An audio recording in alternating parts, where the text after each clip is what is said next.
about doing your own introduction is I can say anything I want now, right? So I can tell you that I'm 6'4", I'm an ex-professional football player, and I'm an eye surgeon, I'm an ophthalmologist from Bowling Green.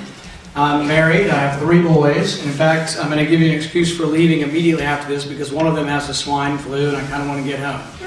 One of them's already had it, and now my middle son has it, and so we've got a sick household, and I want to get home, and I've got a 3-hour drive to get back. I do eye surgery on adults and children. I see in my practice some of the smallest babies you'll ever see. I see babies in the neonatal nursery because they can get an eye condition where abnormal blood vessels grow and take over the eye and cause blindness. When I was born, kids would have this and it was left untreated, and you'll meet people in their 40s today who are blind. It's called retinopathy of prematurity. It's hard to spit that out, but we can see it and treat it now. So I see these children on a routine basis. Often these children are under 3 pounds, sometimes under 2 pounds, and I saw one this week that was 1.5 pounds. This little boy, unfortunately, his mother did meth, cocaine, alcohol, you name it. The baby had to be detoxified. The parents gave up the child and he's in foster care. But I can't help but see these little kids and wonder how someone could destroy this kind of life. And it's something that I feel strongly about, and I feel strongly that the government has a role in that. I believe that Roe v. Wade was wrongly decided and should be overturned.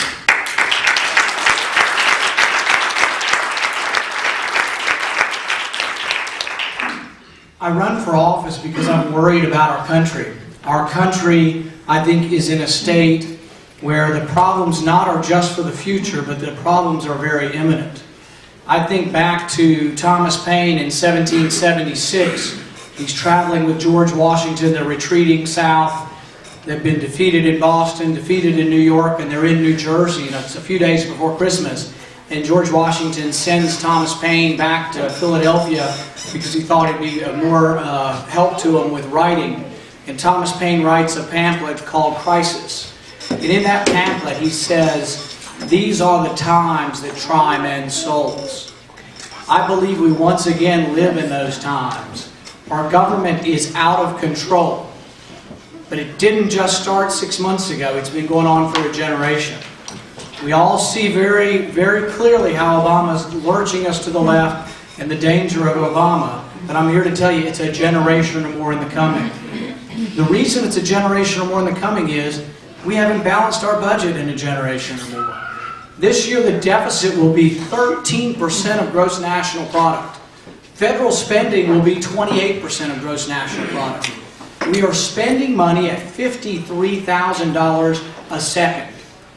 People say, well, I can't even conceive of that. How much money that is? $1.75 trillion.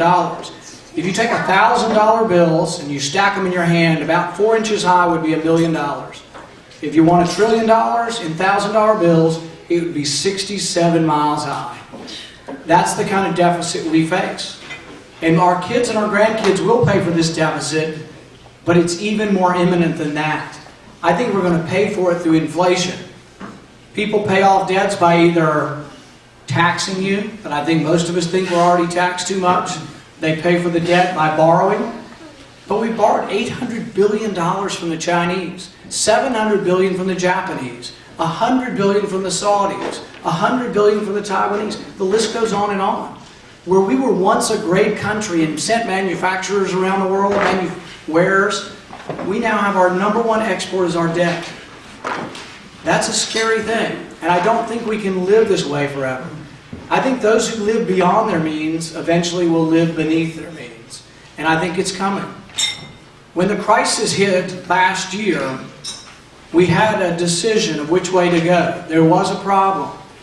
But we had to say, will we try to let things work out through the marketplace, or will we allow the government to take over an industry? In our Republican platform, it says we don't believe in bailing out private business. It's very clear in our platform.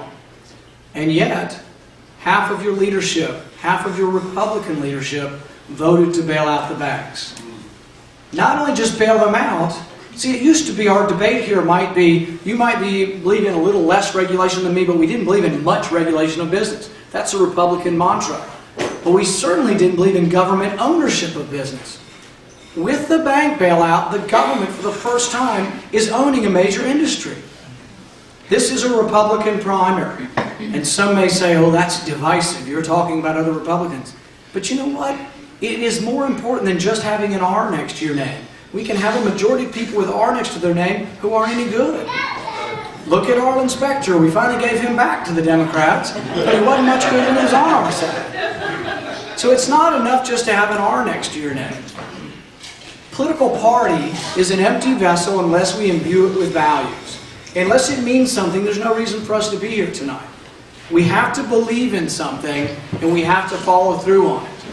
I believe very sincerely that the problems are so great that we will only get there if we limit their terms. We have to have term limits because they all become corrupted by the system. Republican or Democrat, the longer they're up there, the more corrupted they become by the system. I think there's no reason why we shouldn't have 2 6-year terms for the Senate and 6 2-year terms for the House. I think rules work. It used to work when we obeyed the Constitution. We haven't obeyed the Constitution probably since 1942, probably. You know, if not longer. But at least since FDR got all of the appointments, we've never gone backwards. The Commerce Clause means anything to everybody, and they can do anything at the federal level. And I was talking to the pastor next to me, and I said, I think we live in a pure democracy. And that would make our founding fathers sick to think that we would ever get there. I think we live in a pure democracy. The majority vote in Congress gets whatever they want. No one pays any attention to the Constitution. In fact, there are 2 things my dad said in Washington they'll laugh you off the floor. A moral argument or a constitutional argument. They believe in raw power of whoever has the most votes, and that's what they'll do. Somebody today, we had a meeting in Lexington, and they said that somebody asked Nancy Pelosi where she gets the constitutional authority for a federal takeover of health care.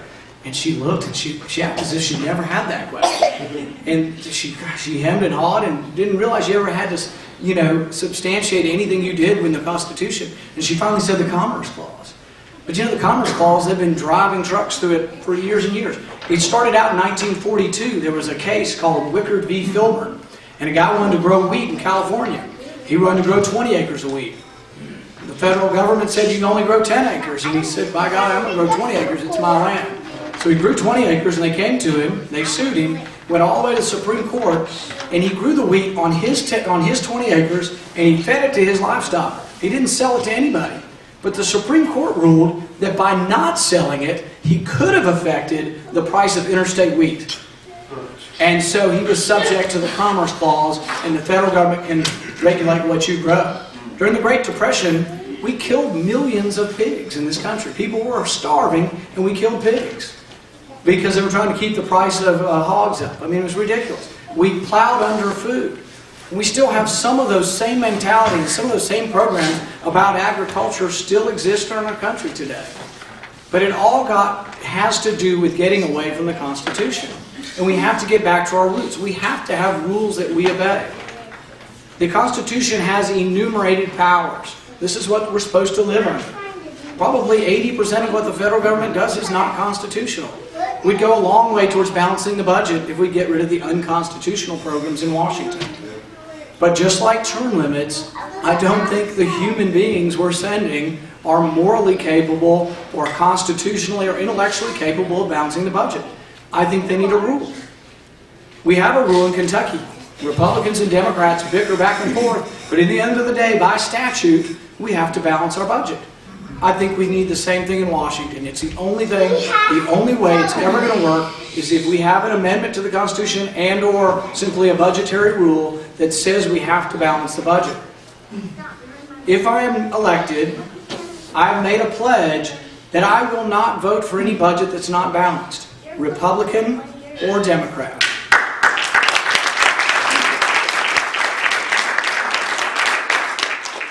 Some people may say, that's impractical. You'll never get anywhere. How will you get projects for Kentucky if you're not going to play the game? The problem is we have too many people playing the game. Everybody thinks that they're an errand boy or an errand girl, and their job is to go up and grab as many goodies